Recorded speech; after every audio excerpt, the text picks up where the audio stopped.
Hello everyone, welcome back to my channel. मैं हूं पूजा सेतिया। हमारा चैप्टर चल रहा है जर्नल। टी.एस. स्क्रिवेल की बुक से एग्जाम्पल कर रहे हैं। पीछे से प्रैक्टिकल क्वेश्चंस हम ऑलरेडी काफी कर चुके हैं। अब जो आज हमारा टॉपिक है कि जिसमें हमारी परचेज क्रेडिट हो जाती है और वो क्यों होती है उसका हम रीजन बताएंगे। मैं क्वेश्चन रीड कर रही हूँ, फर्स्ट 2 एंट्रीज हम रीड करेंगे, बाकी हमने बोर्ड पे नोट डाउन किए हैं। Journalize the following. Number 1 है goods purchased for rupees 5,000 were used by the proprietor for personal purpose. Goods stolen in transit, sale price and cost price आपको दिया है। जब दो प्राइस दिए होते हैं उसका भी हम बताएंगे कि कौन सा लेना है। नेक्स्ट है गुड्स अनइंश्योर्ड, मतलब आपने इंश्योरेंस नहीं कराया हुआ है। 3,000 परचेज कॉस्ट दिया but destroyed by fire. Goods costing 1,000 damaged by fire and insurance company accepted claim 800. Check is received from the insurance company. अब देखो, हमें जो इस क्वेश्चन में चीज है, सारी चीजें जो एंट्रीज हैं वो इससे रिलेटेड है कि अपने गुड्स को यूज करिए। हमारा जब भी गुड्स हो, मैंने आपको पहले लास्ट इलस्ट्रेशन में प्रैक्टिकल में भी बताया है, गुड्स के लिए हम क्या यूज करते हैं। गुड्स के लिए आप या तो परचेज वर्ड यूज करते हो या फिर सेल वर्ड यूज करते हो। ठीक है, अगर गुड्स परचेज कर रहे हो तो परचेज वर्ड, और अगर सेल कर रहे हैं तो सेल वर्ड यूज करते हैं। तो लेकिन अगर परचेज जो होता है वो एवरी टाइम, जब भी आप परचेज गुड्स करते हो तो जर्नल एंट्री में हमेशा क्या होता है, वो डेबिट होता है। ये कंपलसरी होता है और सेल क्रेडिट होता है।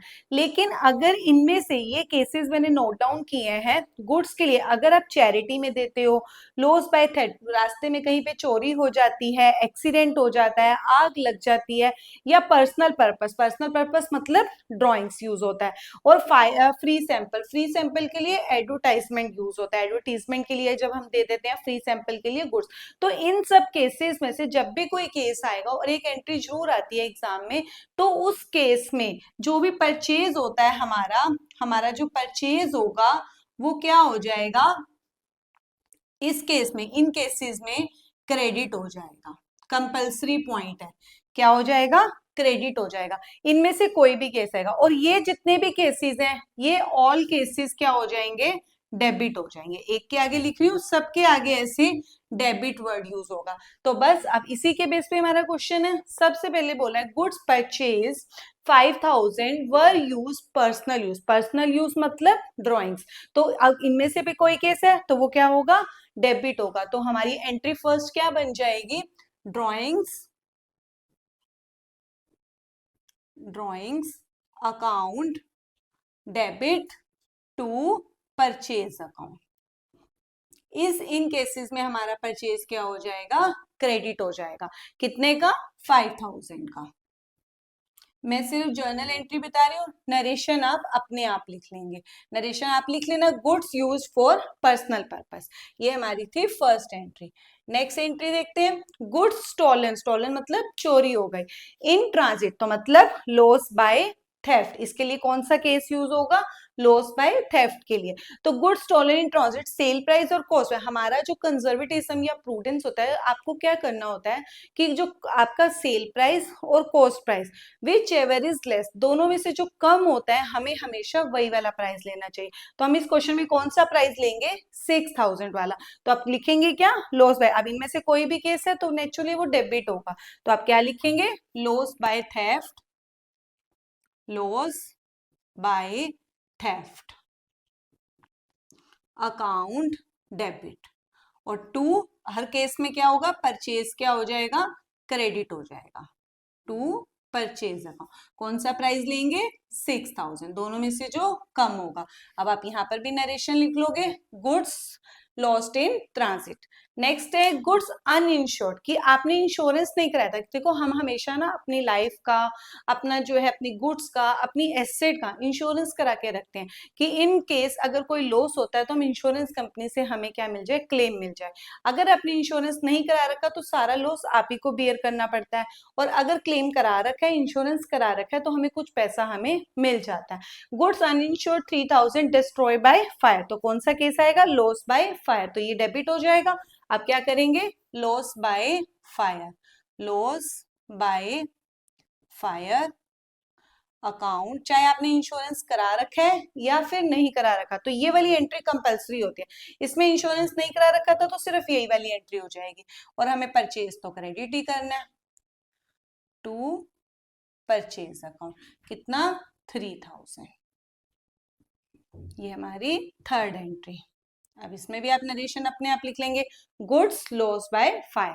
नेक्स्ट देखो, इट्स वेरी इंपॉर्टेंट एंट्री, ये बच्चों को समझ नहीं आती कभी कभी, इसमें मैं आपको एक सीक्वेंस बताऊंगी।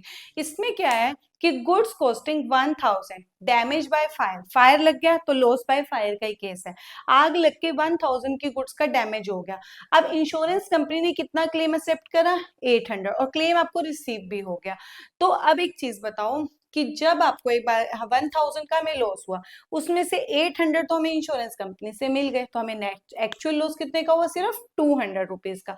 तो इसमें क्या करना है, जब आपने इंश्योरेंस कंपनी का क्लेम मिलेगा तो आपको 3 स्टेप्स फॉलो करने हैं। स्टेप 1, सबसे पहले तो आपको टोटल एक्चुअल में ये वाला केस जो है डेबिट करना है और परचेज को क्रेडिट करना है, ये तो कंपल्सरी है, इसको तो करना ही करना है। दूसरी एंट्री में आपको 3 एंट्रीज बनेंगी, दूसरी एंट्री में आपको इंश्योरेंस कंपनी को बताना है कि हमें इतने का फुली लॉस हुआ है, हमें पूरा लॉस हमें कवर चाहिए। तो उसमें से जितना आपको मिल जाता है वो बैंक में डाल दो और बाकी आपको एक्चुअल लॉस हो जाएगा। अब मैं कैसे एंट्री करूंगी, देखो सबसे इसमें 3 एंट्रीज बनेंगी। फोर्थ पार्ट है इसका फर्स्ट पार्ट। तो सबसे पहला तो हमें कौन सा केस है, लॉस बाय फायर वाला, इसको आपको क्या करना है, डेबिट करना है। तो पहली केस लॉस बाय फायर, ये कंपल्सरी है, loss by fire account debit to purchase account, ये तो हर केस में करना है। कितने का हुआ, 1000 का। अब आपको इतना एक्चुअल लॉस हुआ, अब पूरा 1000, फर्स्ट 2 एंट्रीज में अमाउंट सेम रहेगा, आप पूरा 1000 जो अमाउंट है किसको बताओगे, पहले इंश्योरेंस कंपनी को। तो आप सेकेंड एंट्री में क्या लिखेंगे, इसी की second entry, insurance company debit. Insurance company को बताओ कि हमें 1000 रुपीज चाहिए, इंश्योरेंस कंपनी डेबिट टू, उसको बताओगे कि हमें क्या हुआ है, लॉस बाय फायर हुआ है, हमें आग लग गई है, हमें उसका पूरा क्लेम हमें चाहिए। क्यों, क्योंकि हम पूरा प्रीमियम पे कर रहे हैं।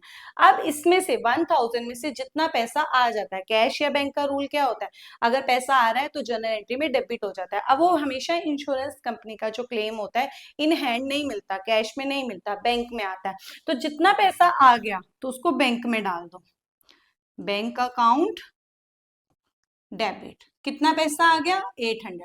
अब एक्चुअल लॉस कितने का हुआ, 200 का।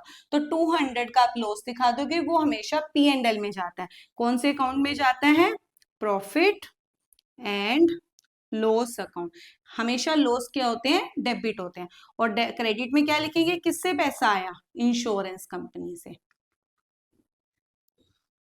इंश्योरेंस कंपनी पूरा 1000 का, उससे हमारा 1000 का लेन देन क्या हो जाएगा कि हमें ये पता कि हमने 1000 का क्लेम किया था, 1000 की ट्रांजेक्शन हमारी पूरी खत्म हो जाएगी।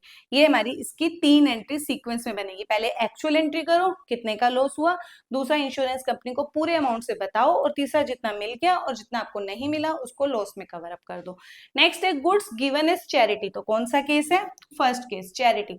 500 और सेल प्राइस है 6 है, तो 2 प्राइस है, तो दोनों में से कौन सा ले रहे जो कम होता है। तो एक एंट्री शायद आपको ना दिख रहा हो यहाँ पे, फिर तो आप यहाँ पर अब लिखेंगे, थोड़ा सा शॉर्ट फॉर्म में लिखूंगी तो क्या लिखेंगे, चैरिटी अकाउंट डेबिट, जो भी केस है उसमें से उसको डेबिट करना है, टू परचेज अकाउंट। कितना लेंगे, 500। और नरेशन में आप लिख लेंगे गुड्स गिवन एज चैरिटी। ये हमारे 5 के 5 केसेस हो गए हमारे। सबसे इंपॉर्टेंट चीज है कि जब भी इनमें से कोई होगा, आप हमेशा याद रखो, इन में से कुछ भी आए उसको आंख बंद करके डेबिट कर दो और परचेज को क्या कर दो, क्रेडिट कर दो। 2 प्राइस है तो दोनों में से जो कम होगा बस वही लेना।